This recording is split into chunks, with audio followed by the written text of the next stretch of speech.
Hello, and welcome to this episode of the Reset Podcast. I'm your host, Laura Mio, CEO of the experience agency D Flash.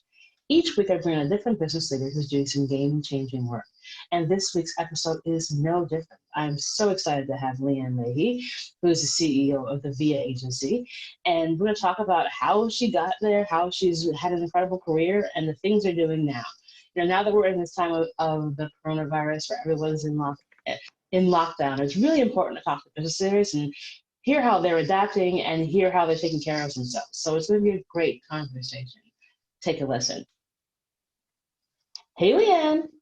Hello, Laura. How are you today? I know, chilling. typical day here in New York, locked in my apartment building on the 15th floor. Nothing big, nothing major. Maybe you'll make it. Maybe you'll make it to another room today.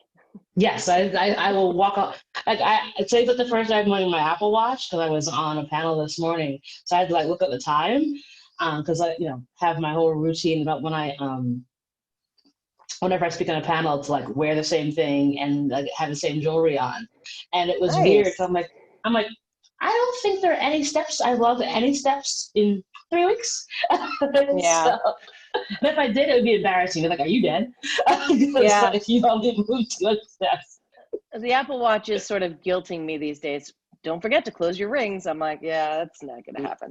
But Yeah, nah. I'm doing in-home workouts, so there's that. Same. Yeah, same here. I'm part of a workout and accountability group, so I do my 45-minute exercise every morning and log it in a little tracker because I don't want to lose. They're playing to my sensibilities about competition, so it'll work. There you go. So even though the circumstances right now are weird, the podcast does not change. So the first question still remains the same. So Leanne, what was your first job? So my first job, believe it or not, was in advertising. I was. Really? I know it sounds crazy, but I was 6 months old. Wait, what? I was 6 months old. I was on the other side of the camera, but I was cast as the Ivory baby. So I did a lot of modeling and acting as a child, and it all started at 6 months old with Ivory ads. So my first job was in advertising. Hold on a second. So you were a baby. So you were a baby star. Well, star's a big word. I mean, I'll take it, but it's a big word. Okay. Baby model. I was. Did you have? Okay, so I've always had this question about babies who are modeling. So did your parents set up a bank account for you for that money, or that was that went to buying you more diapers? Yeah, it was an understanding in our family. My brother and sister and I all did different degrees of modeling and acting over our childhood. And we were always given the option to stop at any time that we wanted to. And it was an understanding in the family that money earned from doing those things was benefiting the family overall. So if there were extra lessons you wanted, or you needed a special coach, or, you wanted to try something new, that option was available to us because everybody was contributing. But there was always a very clear understanding that it wasn't like you were going to turn 18 and get access to an account or a check. It was going into the family, and it was a sort of a family effort. And so we did have little things, if you booked a national commercial, you got $5. And if you did a modeling job, it was $3. And if you dollars, that is $3. And if I did a movie when I was 8, so I was able to pick whatever present I wanted. So there were little things to congratulate and the person on sort of those milestones, but even so, understanding that it was really going to benefit the whole family. And so that's the thing I think is important, that you got to understand you were part of something, and that this wasn't waiting for you. That you were part of something much more important, like your family. So yeah, absolutely. I think the transparency and the ability to be community oriented was something my parents handled beautifully. That, and also making sure that this was just something we did. It wasn't anything that made us any more special than anyone else. And it wasn't something we ever really bragged about or talked about. It was just something we had fun doing. And when you were done having fun, you could stop, but you had to give enough notice. You couldn't stop the day of something. You had to say, I've been thinking about this. I don't want to do it anymore. And so my brother and sister and I each stopped at different stages of our life.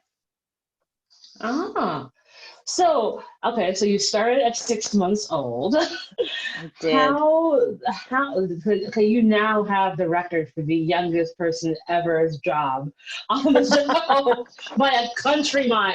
I An think, auspicious title. hey, listen, everyone's got to have a title for something. So how do you go? Was this in New York? It was. I I lived was like, outside of New York, but yeah, I yeah, said, this has to be New York because I'm like, this doesn't make any sense anywhere else. yeah. Uh, so, obviously you did grow up. How did you end up getting to be CEO of VIA? Like, what was that journey like? Well, there were a lot of things between 6 months and the number of years that I will not speak now. Mm-hmm. But I did all the things that one does when you're deciding how to grow up in high school and college. I really did think I was going to be an attorney and maybe even go into politics. And I look at politics now and realize how ridiculous that is. But at the time, that seemed like Sounds a like a good great idea. plan. Right. I loved constitutional study and I love history and government. And so Me too. yeah, I loved it. And so I went to college thinking that I was going to be an attorney. And so a lot of my internships over summers and things were at law firms and government agencies and things, trying to just get a sense of it. And when I graduated, I decided I didn't really want to go to law school. I really did not want to take another standardized test and go into more classrooms. It was just not my jam. Um, Understandable. Totally it's understandable. it's interesting. I considered doing paralegal work. I looked around at a number of different fields, and actually, my father was in advertising, and it was the one thing I said I wasn't going to do because I'd grown up hearing about it sort of every night as he debriefed my mom on the day. And when I got out of college, I actually was sitting in waiting for my father in the back room of a focus group, and I sort of was like, what is going on here? And he started talking about how they use the qualitative data and what it was really going to mean and how it would influence the advertising campaigns and the clients and it. And I was like, well, this seems like similar in the form of deductive reasoning and the way that I can think, the way that I take an argument and make it to persuade an audience. That's what I was appealing about law, but in a confined structure. And this would allow me to do that about anything. I was like, hey, that sounds like Hmm. a lot of fun. So I actually started in advertising as an account planner, which at the time was a pretty new discipline in the States. And I loved it. And I started in account planning and went through sort of the ranks of that for a number of years and um, I did some really great brands that I worked on when I was at an agency called Kirschenbaum Bond, which was amazing. And I worked on brands like Snapple and Citibank and Coach and all sorts of great things. And then I went to sort of the big agency and did the Saatchi and Saatchi thing for a little while. Then I went back to a smaller agency and was head of account planning at kind of a young age. They really did, as I said, the discipline was sort of new in the States. And so they took a gamble and let me build a department when I was in my late 20s. It's kind of remarkable. But I was there for a while, and that was a great agency called Bardiotis Fertitta and Partners, and I became partner of that agency. And then I went on to do global stuff. And I took a job as a global chief strategy officer running a blue chip Johnson & Johnson as a global client. And that was great because it really balanced out the experience. And then I was, after that, running another office, New York office, sort of as the chief strategy officer. And then I had an opportunity to take a leap to general management. So I had come across someone over the years of being a planner who he and I built up a friendship, a guy named Steve Stout. And he had an agency that was really more of a brand consultancy when I started with him called Translation. And he and I started conversations. He had just won a big piece of business and said, I really need someone to come in and help me make this a full service agency. So I did. And it was a fantastic experience because it was really building the plane while flying the plane. I know that well. Yeah, we were looking for office space and hiring 90 people and pitching business like we're blue in the face and writing scopes, which I had never written because as a planner, I never really had to know the business of our business. So it was a crash course in the business side of advertising, and I loved it. And what I got out of it, it was a tough time because we were doing so much, but I grew a lot. And so in the middle of that, we were kind of on fire and had just won some McDonald's work and Coca-Cola work. And then we won Bud Light, which was a huge coup. And so I was crazy busy staffing up. And in the middle of all of that, I met a guy who had an agency in Maine called VIA that had just won Small Agency of the Year. And we just hit it off. It was like we had similar value structures and ideas for what we wanted to build. And the agency was at the time almost 20 years old, so it had incredible infrastructure.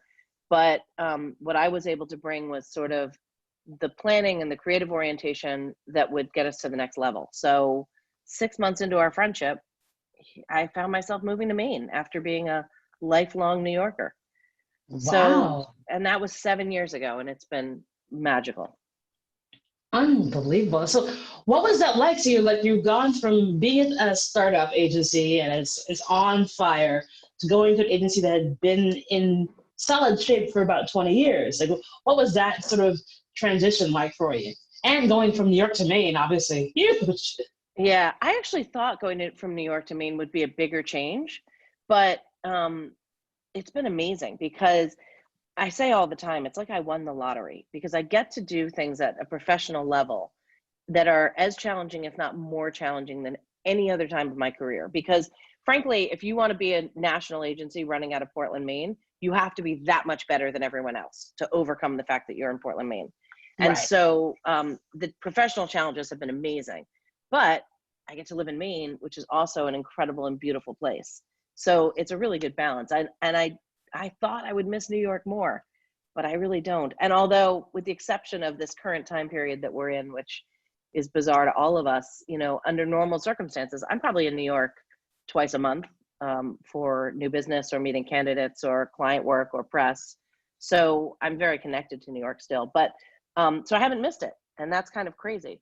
But I will say going from something that was sort of being held together by duct tape to something that had really good infrastructure was very freeing, frankly. I have an incredible support system and really mentor in our founder at VIA. And he's just kind of said, let's do whatever you want to do and be smart about it. And that because there is that infrastructure, we're able to take really thoughtful, calculated risks. We take risks on how we're structured or what clients we do or do not go after. And I think it yields better results. And so we were talking earlier before we started recording that you guys have been on fire despite the fact that we're in the middle of this madness. How do you think that the structure that you guys had in place sort of built you for a situation like this so that you would be able, that I know lots of agencies are having a hard time. I mean, our agency is like, whoa, boy. So Yeah. like how have you guys been able to sort of maintain good stature in this very uncertain time? Yeah, it's a good question. I think, yeah, I can imagine experiential is having a really hard time right now. We as an industry, I think, when you're focused on strategy and creative, are really incredibly fortunate. I've been using the word lucky a lot with my team because we are very lucky that we have a business that translates to this formula, that translates to collaborating over Zoom or using Miro to whiteboard together. Or even selling to clients over Zoom. It's been remarkable how the transition has happened.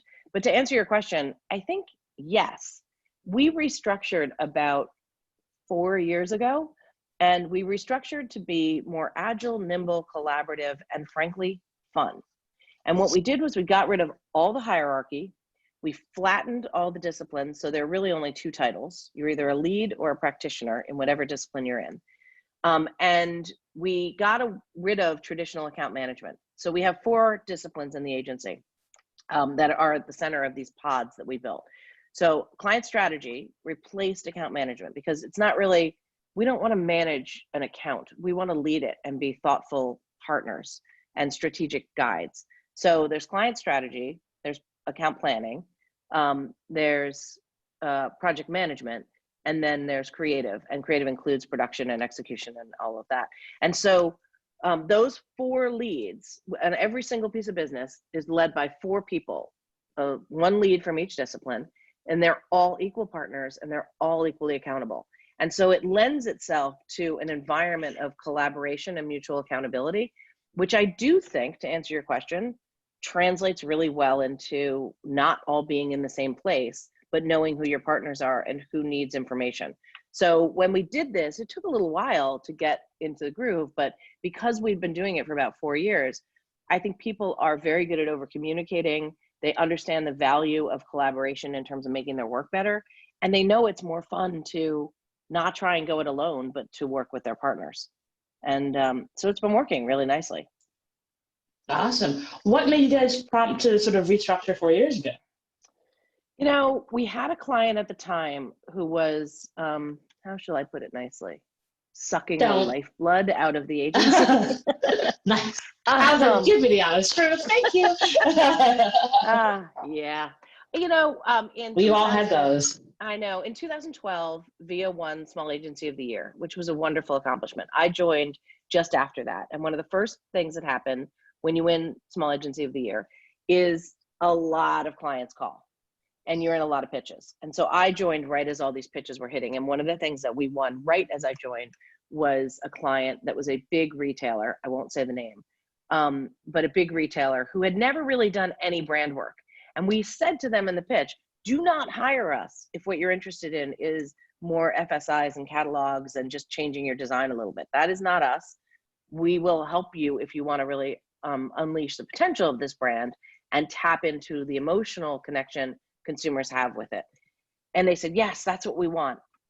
So we were psyched and we won this huge client. And then they proceeded to do exactly the opposite. They did not want to invest in their brand. They wanted to move things around on catalog pages. And that was not the best business for us. But here we were now in bed with this big client, and they became a very big part of the agency. And so much so that we had hired a lot of people who weren't necessarily right for our culture because they were servicing this one client. And they were working really hard with very little appreciation from that client and doing work we weren't necessarily proud of. So none of that is a formula for success. In case anybody's looking for it, that is not the formula. That is not the way to do it. That is not how you do it. And we took stock, you know, about 2 years into this relationship and seeing the drag that it was having on morale, the type of people we were hiring that weren't right for us, and the inability to merchandise the work we were doing with them to help us win any other clients because it was so invisible. And we just said, we have to remove ourselves. So we had a conversation with them, and it was sort of a mutual thing. Half of the business went away because they decided it was going away, and half of the business we resigned. But ultimately, about a year after we had that initial conversation, we pulled out of that business. So it was a big shift for the agency because we were letting go of a large piece of revenue. And we decided, in the words that we are now hearing all too frequently, never waste a good crisis. We decided to use that as an opportunity to restructure and think about the agency we wanted to be for the future. And the great news is, as I said, we did it about 4 years ago. And then this year we won Small Agency of the Year again. So it's working, and we are much happier, and we're having more fun, and we're more collaborative, and we're more productive. And we're working with great clients. So, you know, a little thoughtfulness goes a long way. Well, yeah, I think, as in this time, it's really about the humanity of business and how you treat your employees, how you treat your customers is what's going to be the thing that people remember right now. And I've been seeing so many examples of brands just completely losing their minds in this climate, and not realizing that we can see you. Everyone can see what you're doing. And so when you are thoughtful and can be, there's a million ways to skin a cat. And if you pick the most awful way, everyone will know. Right. And so, and I think for organizations as well, it's like, how are you built for success? Like some folks like you knew how to manage this remote working situation in a really smart, effective way. And then there are other ones where you're like, wow, y'all are just not, y'all might not make it. It is amazing when I'm on a, I guess it's a sort of a weekly call, but there's a group of us who are CEOs of very, very different organizations in our hometown here of Portland, Maine. So, people who are running multi-billion-dollar companies in financial technology, to retailers and catalog business, to healthcare to education to VIA, so we have lunch about once a quarter and we all discuss what's going on with our businesses and we lean on each other. It's a fantastic group. And as this all started to hit, we were talking a lot, and now we're talking weekly, sometimes daily, and getting updates and working with the healthcare system and public health and all of that. It's really important. But the thing that struck me is, I kind of go back to what I said before, the lucky position that we are in as an industry, to be able to sort of translate this online or to virtual collaboration, because so many of these organizations are dealing with much greater logistical issues, whether it's warehouse workers or supply chain issues or hourly wage employees that they have to find a way to balance out. It's just a completely different animal, and I feel very grateful as I go through these issues with a lot of people that I'm able to offer to them some best practices on how to put people first. And I call it the softer side of how we're all working together, because the logistical side for us was easy. The logistical side for them is hard. So they're not even thinking about the softer side. And we're Right. spending a lot of energy thinking about the softer side. How do we keep people engaged, keep a community feel, make sure we're reaching out to those people who live alone, who might be feeling isolated, make sure we keep and maintain our employee base's mental health. All of these things are where we're putting our energy, because the functionality of getting on Zoom and doing our meetings that way is pretty seamless for us. But I know that that is not the case for most businesses. And I'm so in awe of how many businesses are working through figuring it out, whether it's their own business or regulatory issues that they come up against. Yeah, because like you can't do it for certain industries, like you just can't. So yeah, it really isn't. I think it's the strength of the agencies. It's also the management behind it. But then people realizing that we're all people here.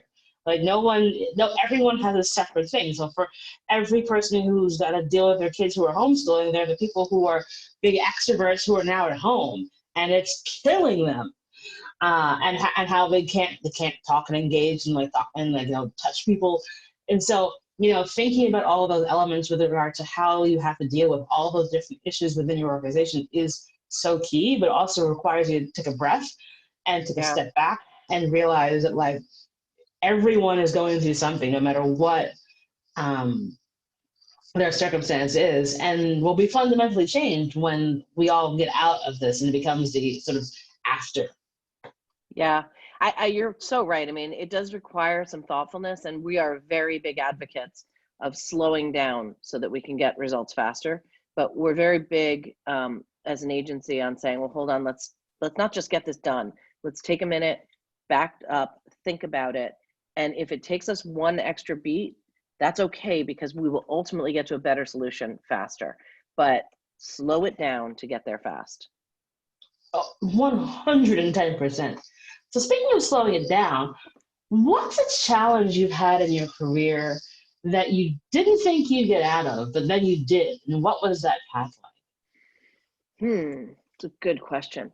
I'm starting to think that spring is like the cursed time for me. I've had a lot of challenges in my career. There were certainly different people that I worked with who were challenging.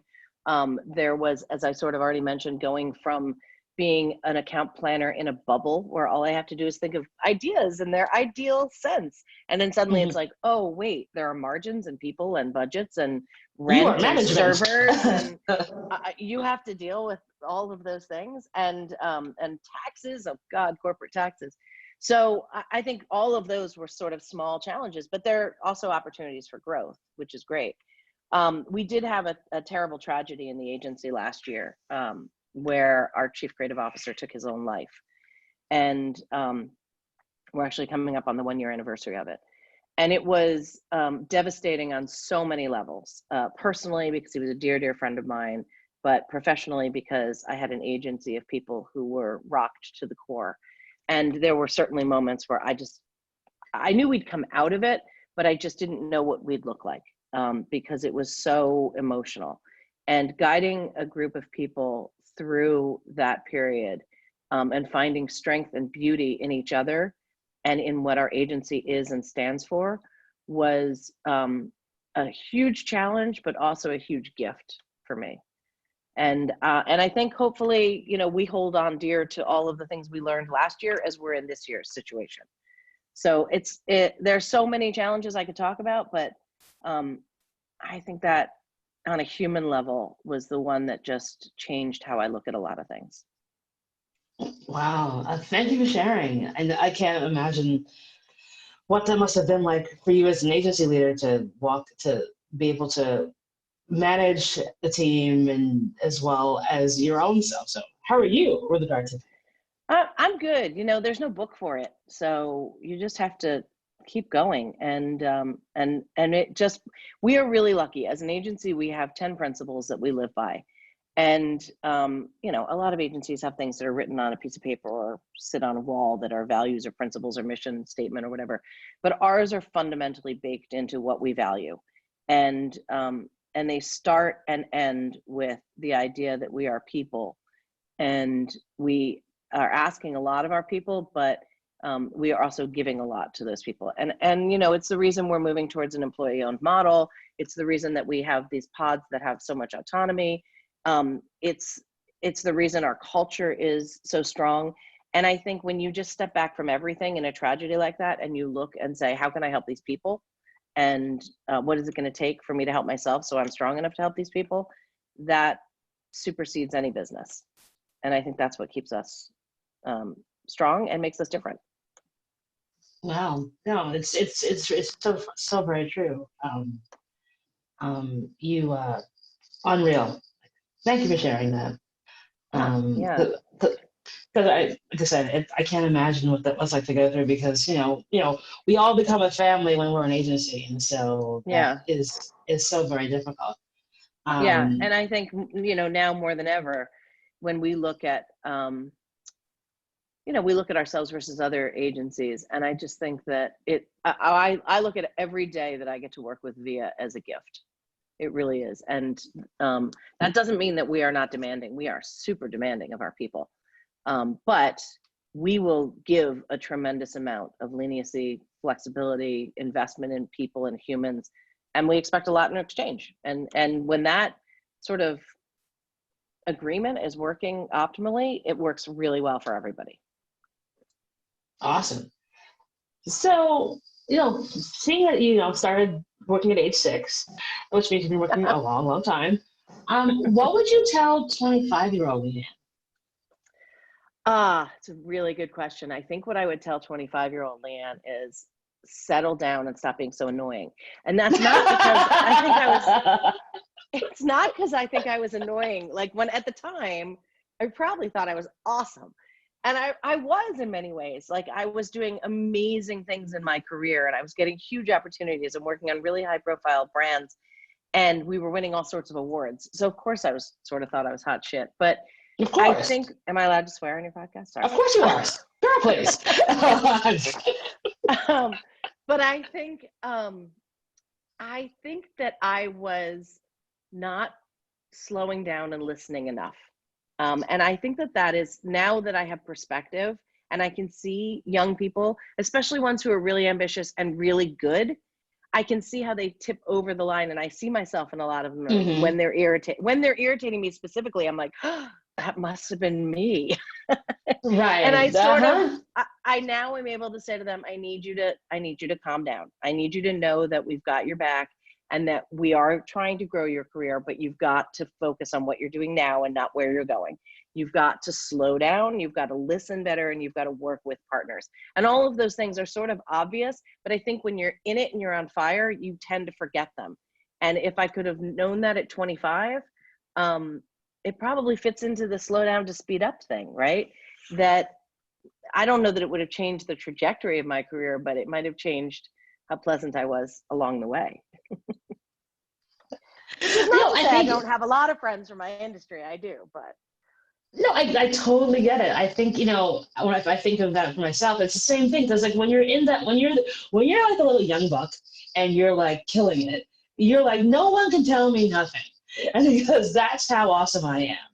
And it's hard. I mean, I remember I got smacked really hard by a big client who I absolutely admire and adore to this day. And because I got to go on one of those big trips where with like the client boondoggle week experience, and Yeah. I remember, and I was the youngest person that ever got to go on one of these programs, and I was also the first Black woman to ever go. So I was like, I am putting the flag in the ground because I blah blah blah blah blah. Blah. Yeah. And so anytime we have like a group session, I was just like raising my hand, telling her I was better than all the other researchers and people who'd been there for 30 odd years. And I'll never forget that, like, the woman who was our client, who had been at this company for 30 odd years, also happened to be a Black woman. And she said two things to me that like stuck with me forever and like immediately changed the course of my career. She goes, one, in my 30 years of being here, you are the very first Black woman they have ever sent on one of these trips. So I am super impressed with you. And two, shut up. Mm. She's like, you have got to listen. It's like there is so much more you can do. Like I was account supervisor, I think, back then. And she's like, you can run an agency, you can be a head of strategy, but if you don't shut up, you will never get any further. And it really resonated with me because I think I was 26 at that point. Yeah. And hearing that meant the world to me because, one, I didn't want to disappoint this woman who I just met and automatically admired and wanted to be like when I grew up. But two, it made me realize that, like, slow the heck down. Just Yeah. listen. And it's great yeah. advice, especially when delivered with love, which it sounds like it was for you. I mean, I really think that's a gift, and it's pretty amazing if someone can say to you, someone said to me something similar once. They said, you're so good at getting things done. Nobody ever questions whether it's going to get done and get done well when they ask Leeann to do it. But sometimes that's not your job. You need to not get it done and be the one to contribute the thinking instead of the doing. And I was like, really good point. And that's a piece of advice I've given to a lot of people through the years, because I think it's incredibly important and an under articulated need in our industry. Because, as you raise up through the ranks, what you get rewarded for is being the best at getting things done. But then one day we turn around and we say, oh, we need you to be a thought leader. And nobody's ever taught you how to do that. So if you can teach people early to focus on the thinking and not just the doing, it really helps them grow. It so does. And speaking of growing, so obviously we're in this really unusual time and we're all home. So what does Leeann do for her self-care? There are really two things. One was, right before we all went to work from home, we gave the entire agency a subscription to Headspace. So What? I was very Timing. interested in, I know, really good timing. We had a meditation group already at the agency, but I was really interested in making sure that everybody had the right tools, whether they wanted to be part of the meditation group or be on their own. So it was just a really simple thing that I don't know, I think I heard somebody else do it and I was like, great idea, I'm going to do that. So we did it. And yes, it was impeccable timing. So I am trying to practice mindfulness and meditation a little bit. I also, in another move of good timing, ordered a Peloton. Right. Okay, so can you please pick lotto numbers for me, Leeann? Because clearly you can see the future. I don't know. This one I did after we were working from home, but I was like, I wonder how long it'll take to get a Peloton. And I went on the site and they said, it's going to take 4 to 8 weeks. And I was like, oh, well, I guess I don't know how long we'll be doing this. So I guess I'll order it. And because I have the beauty of living in Maine, it took 5 days. What? Somehow it only took 5 days. So we have, as an entire family, been working out quite a bit, which is great because it's my least favorite thing in the world to do. And the fact that everybody's doing it, whether it's the bike or the app or, cardio dance or yoga or whatever it is, we're all doing something about it all day. When I have 5 people in the house, I have 3 kids and my husband and I. So it's a point of conversation. So you got to kind of keep up with everyone. So that's great. And then I think that the thing that I've really enjoyed, which is crazy to say you enjoy anything in this time, but I'm trying to find the bright spot. No, find your joy. Yeah, our family dinners have been awesome, just awesome. And I've noticed 2 things. One, nobody gets up from the table when they're done eating. So it's not like we eat and then which I think happens a lot in normal life, right? You eat, you're done, you clear the table, go back to your homework or whatever.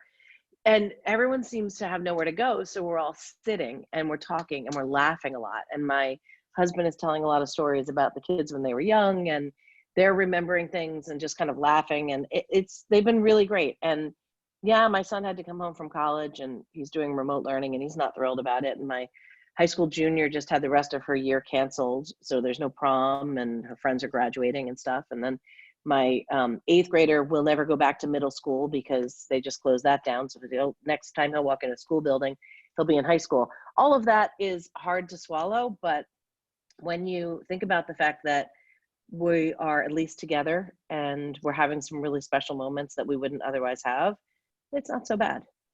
And now I'm going to implement. My son last night said, I think I'll cook dinner tonight, Mom. I was like, yes, you're the Yeah. best. So I said, well, and I think what we're going to do is every night a different member of the family is responsible for cooking. So take a little of the burden off me. So that's my big self-care lately. Awesome. That's fantastic. Yeah, I mean, I have, like I said, become that exercise person, which I never thought I'd be, because alrighty, I'm here. Let's just do it. But Yeah, yeah, we're actually just. my goal is maybe to get addicted to exercise. I don't know how that happens, but I've seen people do it. And I think, well, if I'm going to be trapped in my house, the best thing I can do for myself is get a little bit hooked on the exercise thing. Because it also gets you away from everybody else. Like you have that moment where it's Yeah. just going to be Leanne time, and that's the thing I found with working out. Like we're doing Skype dinners and Zoom dinners with my parents. So my brothers live nearby, so they're all over at my apartment because I'm the one who cooks somehow. But then we've taught my parents how to use Skype, which was interesting and painful. My God, if anyone comes up with the app to teach people who are in their 60s and 70s how to use technology, they will make a fortune. Because Yeah. because as the children, it is you can't yell and curse at your parents that they don't why don't they understand things. No, So right now I think that app is called grandchildren. yeah, so since they don't have the grandchildren, but yeah, but it's been fun because like we don't see my parents and stuff. One of us goes down to Florida outside of the big holidays or maybe their birthdays, and so that like have a weekly dinner with them on Sunday now is a really lovely thing, and it's funny. And you're right, we just like stay longer and chat more because like anywhere else to go. Which is So really wonderful, right? And maybe we'll all come out of this. And yes, we will have missed out on a lot of things, concerts and shows and hugs and parties and restaurants. And yeah, we will have missed all of that. But maybe what we're getting is the reminder to slow down, to take a walk in nature and appreciate it, to spend more time with your family, to not get up from the dinner table right when you're done eating. yeah, I hope it's my hope and that we will definitely come out of this better, kinder, and gentler to each other and to ourselves. Uh, so the last thing I ask of my guests during this unusual set of circumstances is if they've gotten a give or an ask to the audience. Yeah, I mean, my ask is the same as everyone else's. It's really stay home. I think that the more we can, it's working, right? We're starting to see these curves flattening. So the more that people can stay in and do their part and let the essential workers have their space, the better that they can.